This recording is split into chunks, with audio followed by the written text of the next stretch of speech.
ஒரு மனுஷன் லைஃப்பில் எவ்வளோ பெரிய ஒரு உயரத்துக்கு போனாலும் மனசளவில் சில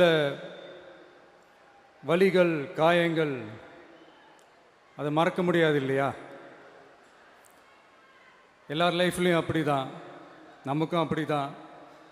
நிறையா வலிகள் காயங்கள் எல்லாத்தையும் தாண்டி தான் வந்திருக்கிறோம். ஆனால் எல்லாத்தையும் விட ரொம்ப ஜாஸ்தியான அந்த வலியும் அந்த காயமும் எனக்கு அந்த கரூர் சம்பவம் தான்.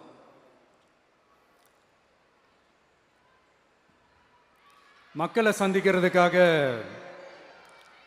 சந்திக்கணும், மக்கள் பிரச்சனைகளை எடுத்து பேசணும். அதுக்காக தான் அந்த மக்கள் சந்திப்பு பயணத்தை தொடங்கி திருச்சி, அரியலூர், நாகப்பட்டினம், திருவாரூர், நாமக்கல், கரூர் அப்படின்னு சொல்லிட்டு போயிட்டுருந்தோம். அரியலூரில் அந்த மீட்டிங் முடிச்சுட்டு பெரம்பலூர் போகிறதுக்கு முன்னாடி அந்த பெரம்பலூர் போலீஸ் எங்களை அலர்ட் பண்ணாங்க. சரிங்க, கூட்டம் கொஞ்சம் ஜாஸ்தியாக இருக்குது, லேட் ஆகிடுச்சு, வராதிங்க அப்படின்ட்டு. So we had no choice. Police சொன்னால் நம்ம அதை ஒபே பண்ணி தானே ஆகணும். அதே நேரத்தில் பெரம்பலூர் மக்களோட அந்த சேஃப்டியும் மைண்டில் எடுத்துக்கிட்டு ஒரு மன வலியோடவே திரும்ப போயிட்டோம். அதுக்கப்புறம் பெரம்பலூர் தொகுதி மக்களுக்கு மன்னிப்பும் கேட்டோம். அதே மாதிரி நாமக்கல் அந்த மீட்டிங் முடிச்சுட்டு கரூர் வரும்போது அந்த கரூர் போலீஸ் எங்களை அலர்ட் பண்ணியிருக்கலாம்ல.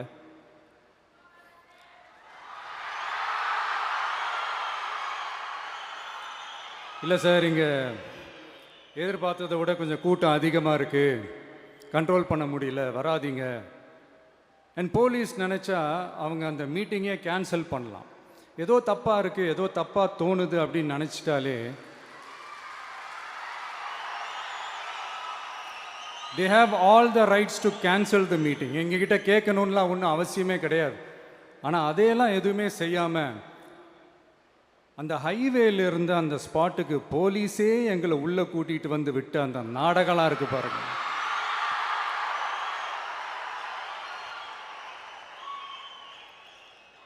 நம்பிட்டேங்க, முழுசாக நம்பிட்டேன். அன்னைக்கு இருந்த அந்த கரூர் போலீஸ் பேசும்போது தேங்க்ஸ்லாம் சொன்னேன் அவங்களுக்கு. எனக்கு தெரியாது இப்படி ஒரு நாடகம் நடக்கும். இதுக்கெல்லாம் யார் காரணம்? இதெல்லாம் யார் சொல்லி செஞ்சது? இப்படி பண்ணுங்க, அப்படி பண்ணுங்க, சப்போஸ் அப்படி நடந்தா இப்படி பண்ணுங்க, சப்போஸ் இப்படி நடந்தா இந்த மாதிரி இன்ஸ்ட்ரக்ஷன்ஸ்லாம் கொடுத்து அந்த ப்ரெஷர் போடுறது யார்?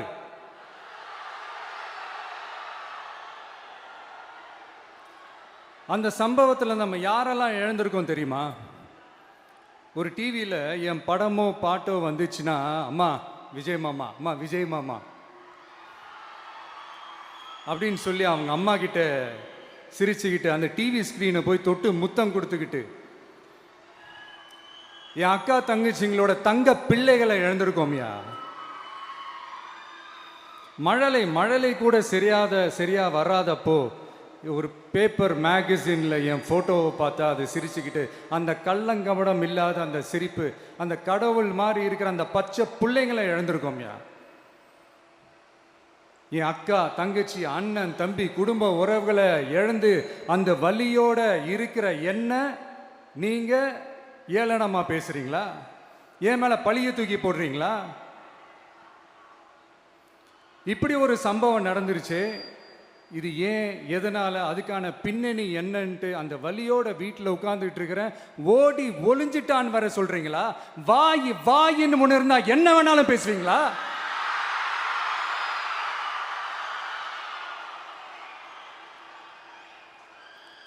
மக்களே, நான் உங்களையே கேட்குறேன். அன்னைக்கு அத்தனை க்ரௌடு இருந்துச்சு, அந்த க்ரௌடுக்கு தகுந்த மாதிரி போலீஸ் பாதுகாப்பு கொடுத்தாங்களா? இந்த இடத்தை எடுத்துக்க சொல்லி நாங்க தான் சொன்னோம்னு ஒரு போலீஸ் ஆஃபீஸர் பேட்டி கொடுக்கிறாரு. அதுக்கு என்ன அர்த்தம்? இவ்வளோ வலி, இவ்வளோ காயங்கள் கொடுத்துட்டு பழியை தூக்கி நம்ம மேல போட்டுட்டு அதுல ஒரு அரசியல் ஆதாயம் தேடுறீங்களேயா? இதுல வாய் கூசாம சட்டசபையில ஸ்டாலின் சார் நம்ம மேல திருப்பி விட்டு அங்க ஒரு அரசியல் செய்றாரு. அதுக்கு என்ன அர்த்தம்? நமக்காக வந்திருக்கிற மக்களை காக்க வைக்கிறதுக்கு நான் ஒன்றும் ஆதாயம் தேடுற அரசியல்வாதியெல்லாம் கிடையாது.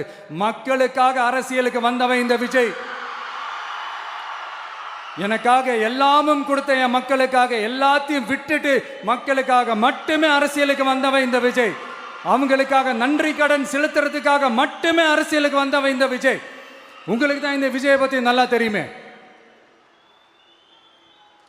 ஆனால் நம்ம எல்லாருக்குமே இத்தனை வலிகள் காயங்கள் கொடுத்தவங்களுக்கு இந்த 2026 தேர்தலில் தக்க பதிலடி கொடுத்துட்டீங்க. ஆனால் அது மட்டுமே பத்தாது மக்களே, அது மட்டுமே பத்தாது.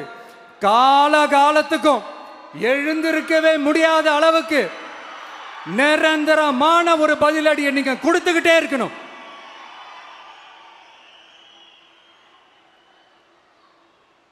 இப்படிலாம் பண்ணா நான் மக்களை விட்டு ஓடிடுவேன் நினைப்பா? யார் என்ன ஓடினாலும் நான் மக்களை விட்டு எல்லாம் ஓட மாட்டேன்.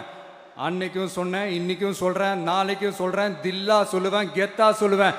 பணமா ஜனமா அப்படின்னு கேட்டா என் ஜனம் தான்டா எனக்கு முக்கியம்.